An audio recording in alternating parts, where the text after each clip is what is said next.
अब हम अगला टॉपिक पढ़ेंगे, scope of E business. E business का स्कोप क्या है, यानी कि इसके अंतर्गत कौन कौन सी चीज़ें आती हैं, इसमें क्या क्या शामिल है। तो स्कोप ऑफ ई बिज़नेस में देखिए 4 types of E business transactions, 4 तरीके के ट्रांजेक्शन आते हैं। नंबर 1 B2B कॉमर्स, यानी यहाँ पे बी का मतलब है बिजनेस, B2B कॉमर्स या हम कह सकते हैं business to business commerce. Then B2C commerce, B2C commerce से मतलब है business to consumer. Then intra B, then C2C यानी कंज्यूमर टू कंज्यूमर। अब हम आगे देखते हैं, सबसे पहला पॉइंट देखते हैं B2B कॉमर्स क्या है, यानी बिजनेस टू बिजनेस। यहाँ पे क्या होता है, यहाँ पे आप देखिए, in this case commercial transactions take place between different business organizations. Example, placing of purchase order, invoices, quotation, etc. यहाँ पे बता रहा है कि जब एक बिजनेस किसी दूसरे बिजनेस से इंटरैक्ट करता है मतलब किसी भी तरीके का कम्युनिकेशन करता है, ऑर्डर प्लेस करता है या ऑर्डर लेता है, बिल को सेंड करता है, कोटेशन मांगता है या कोटेशन सेंड करता है, इस तरीके का कोई भी ट्रांजैक्शन एक बिजनेस जब दूसरे बिजनेस से करता है तो that is called B2B commerce.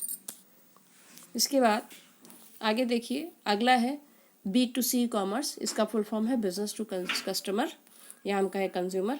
यहाँ पे क्या हो रहा है, यहाँ पे आप देखिए, इट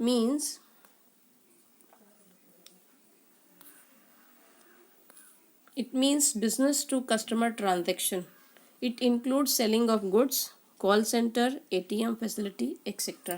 यहाँ पे बता रहा है एक बिजनेस का कस्टमर से ट्रांजैक्शन हो रहा है। किस तरीके से ट्रांजैक्शन हो रहा है, पहला देखिए सेलिंग ऑफ गुड्स। जब आप गुड्स की सेलिंग करते हैं, यहाँ पे गुड्स की सेलिंग जब आप ऑनलाइन करते हो तो that is B2C commerce. Call centre, जितने भी बड़े बड़े बिजनेस ऑर्गेनाइजेशन हैं उन्होंने अपने कॉल सेंटर बना रखे हैं ताकि उनकी जो कस्टमर की जो कंप्लेंट्स हैं उनको हैंडल किया जा सके, उनकी जो सजेशंस हैं उनको हैंडल किया जा सके। देन जैसे हमें ATM फैसिलिटी मिली है, जो हम ATM से कैश वगैरह विड्रॉ करते हैं, अपना बैलेंस जानते हैं, तो ये जो भी फैसिलिटी है, ये ATM की फैसिलिटी हमें बैंक की तरफ से दी गई है। तो यहाँ पे ATM को यूज़ कौन करता है, बैंक थोड़ी ना यूज़ करती है, ATM को कस्टमर यूज़ करता है। और ये जो भी चीज़ें हो रही हैं इसमें, इसको हम बोलते हैं B2C कॉमर्स, यानी कि एक बिजनेस का कस्टमर से इंटरैक्शन हो रहा है। नेक्स्ट है हमारा इंट्रा बी कॉमर्स, जिसको हम विद इन बिजनेस कहते हैं, यानी कि यहाँ पे जो ट्रांजैक्शन होगा वो बिजनेस के अंदर ही होगा। Here the transactions take place within the firm. It includes the use of computer network in marketing, finance, production, purchase, human resource, research and development department.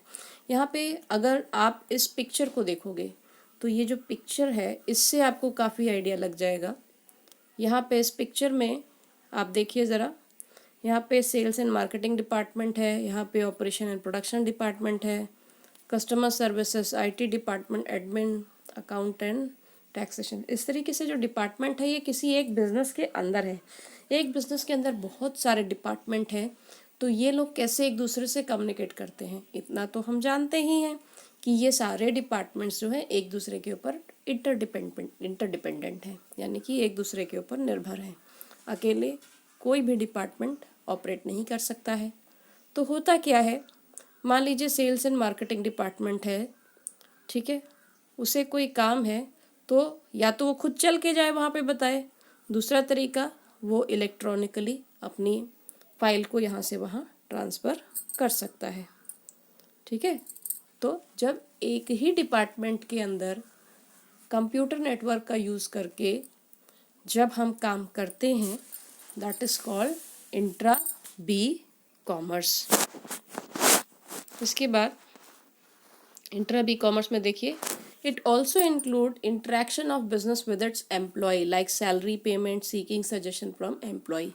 यहाँ पे इंट्रा बी में B2E आ गया, यानी कि बिजनेस का अपने employ से interact करना, अपने एम्प्लॉय से बातचीत करना। किस बारे में, सैलरी के पेमेंट के बारे में। जैसे हमें सैलरी देनी है अपने एम्प्लॉयज़ को, तो हम सैलरी आप देखेंगे कभी भी कैश में हाथ में नहीं दी जाती, सैलरी जो है अपने एम्प्लॉय के अकाउंट में ट्रांसफ़र कर दी जाती है, फिर वो वहाँ से सैलरी अपनी विड्रॉ करता है। ऐसे ही अगर आपको कोई सजेशन लेना है अपने एम्प्लॉय से, तो आप सजेशन कैसे ले सकते हो? इलेक्ट्रॉनिकली ले सकते हो, ठीक है। तो that is B2E commerce. Then comes the next C2C commerce, that is customer to customer commerce. यहाँ पे क्या होता है?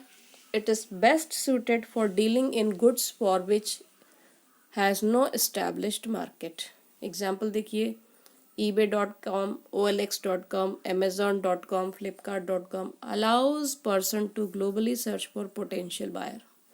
यानी कि ये जो आप ऑनलाइन शॉपिंग करते हैं डिफरेंट वेबसाइट्स पे जाके, this is only C2C commerce, customer to customer. जैसे OLX पे आपको पुराना सामान बेचना है तो आप भी कस्टमर हो, और जिसको बेच रहे हो वो भी एक कस्टमर है। भाई आप कोई बिजनेस तो कर नहीं रहे हो, आपके पास कोई सामान पड़ा हुआ है, मान लीजिए आपके पास आपका सोफ़ा पड़ा हुआ है, अब आप उसको अपने घर में नहीं रखना चाहते हैं तो आप उसको बेच सकते हैं।